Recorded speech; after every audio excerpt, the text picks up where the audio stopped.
Alors, il y a un point qui est très important quand on apprend l'anglais, en fait, c'est la prononciation. Donc, si vous suivez déjà ce que je dis, j'en parle dans les deux grands principes pour apprendre à parler anglais couramment. C'est un des deux, c'est effectivement c'est la prononciation parce que c'est une importance capitale. Et je vais vous expliquer un petit peu pourquoi, si vous ne savez pas. En fait, la prononciation, c'est bien entendu, on a déjà en tant que francophone, on a un peu de mal à comprendre les sons anglais parce qu'ils prononcent différemment, effectivement, et que eh bien, il faut s'entraîner à les écouter, ça, c'est pas naturel.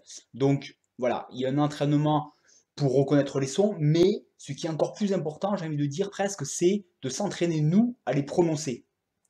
Alors voilà, ça je pense que c'est un petit peu le point faible de nous francophones quand on essaye d'apprendre l'anglais. C'est peut-être la dernière chose qu'on fait, s'entraîner à prononcer véritablement comme des anglais. Le problème c'est que, encore une fois, c'est la prononciation anglaise, c'est pas quelque chose de naturel et d'évident pour nous, donc il faut vraiment s'entraîner, parce que ça vient pas tout seul. Maintenant, si on pratique, c'est quelque chose qui s'apprend, on n'a pas besoin d'être parfait, mais en attendant, on peut vraiment prononcer très correctement pour être compris sans aucun problème des anglophones, même avec un accent étranger. Par contre, voilà, c'est ça se fait pas par hasard, il faut s'entraîner.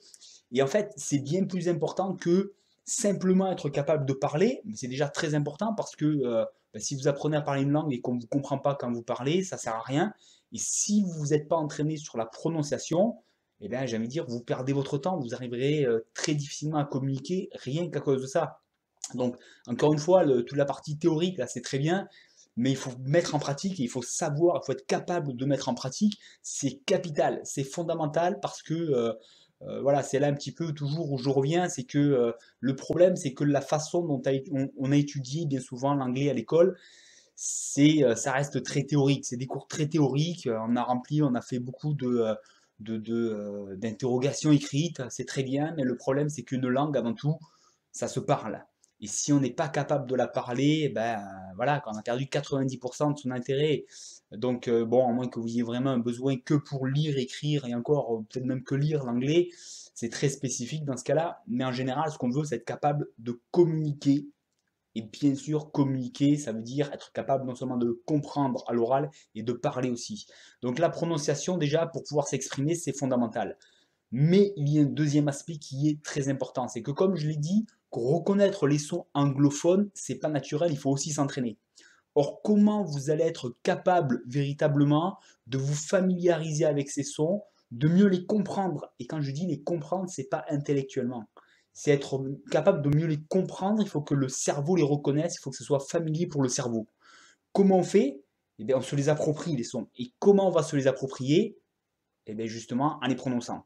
Donc, si on fait l'effort de s'entraîner à prononcer l'anglais tel qu'il est parlé, non plus comme un bon français, mais justement comme un anglophone, eh bien, on va petit à petit non seulement être capable de prononcer mieux, mais on va véritablement s'accaparer un petit peu, acquérir cette capacité eh bien, d'intégrer ces nouveaux sons à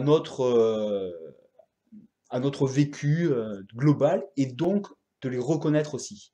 Donc la prononciation, comme vous l'avez compris, c'est fondamental. Et le problème, c'est que je pense qu'en général, c'est la dernière chose qu'on fait, qu'on travaille, sur laquelle on s'entraîne. Parce que comme je l'ai dit déjà, c'est pas dans nos habitudes, quand on étudie une langue, de pratiquer, pratiquer, pratiquer. On reste très souvent assez théorique. Et bien entendu, ben, pour pouvoir prononcer, il faut sortir de la théorie, il faut se jeter à l'eau un peu. Et justement, c'est ce qui pose problème aussi parce que bah, on est humain, on n'aime pas se sentir mal à l'aise, on évite un petit peu ça naturellement.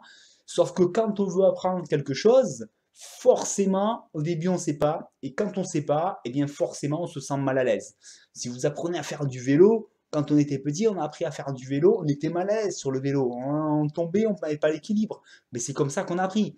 Hein, donc ça, c'est l'exemple classique là. Mais pour tout ce qu'on va apprendre, il faut se mettre, bien entendu, dans des situations où on ne sait pas et donc on va être mal à l'aise. Et prononcer de l'anglais, ça met mal à l'aise. Oui, parce qu'on ne sait pas le faire, tout simplement.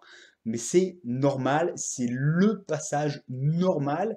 C'est pas forcément difficile. C'est difficile parce que dans la tête, on a envie d'éviter les situations où on ne se sent pas à l'aise. Mais ce n'est jamais qu'une situation d'apprentissage et c'est tout ce qu'il y a de plus normal. Donc j'ai envie de dire, mettez-vous dans des situations où vous vous sentez pas à l'aise, pas justement, pas expérimenté, et c'est là que vous êtes en train d'apprendre. Donc la prononciation, c'est de la pratique, c'est juste ça. Plus vous allez pratiquer, plus vous allez devenir bon. Comment on pratique? C'est très simple, il n'y a pas besoin de se mettre dans des grands embarras là. Vous prenez n'importe quel texte anglais et vous le lisez à voix haute. Vous pouvez vous mettre tout seul dans votre coin et c'est parfait, et lisez-le à voix haute. Alors attention, il ne faut pas le faire n'importe comment, il faut savoir comment prononcer. Donc, très brièvement, mais après je vous renvoie sur les deux grands principes que je détaille en vidéo, voilà, très précisément avec le petit PDF sur la prononciation pour dégrossir tout ça. Tout ça, vous pouvez le recevoir si vous ne l'avez pas sur le site parleanglais.training, bien sûr. Brièvement, juste pour vous remettre un petit peu en tête de quoi je parle, quand on prononce, il y a deux choses à avoir en tête. Et le premier, le plus important, c'est l'accent tonique. Il y a une syllabe accentuée dans tous les mots anglophones. Il faut le savoir. Si vous ne savez pas lequel c'est, vous prononcez mal. Donc ça s'apprend en même temps que le mot. D'accord? Donc moi, je le souligne quand j'apprends un nouveau mot, je souligne la syllabe et je le prononce avec. Deuxième point, eh bien les lettres, toutes les lettres ne se prononcent pas de la même manière. C'est pas parce que vous voyez un O qu'il faut le prononcer O. D'accord? Donc voilà, tout ça c'est pareil. Il faut dégrossir un petit peu les différents sons qu'il y a en anglais par rapport au français. Une fois qu'on a dégrossi ça, on peut véritablement pratiquer intelligemment et vraiment devenir meilleur en anglais et en pratique. Donc je vous dis, à vous de jouer, passez à la pratique. I talk to you soon.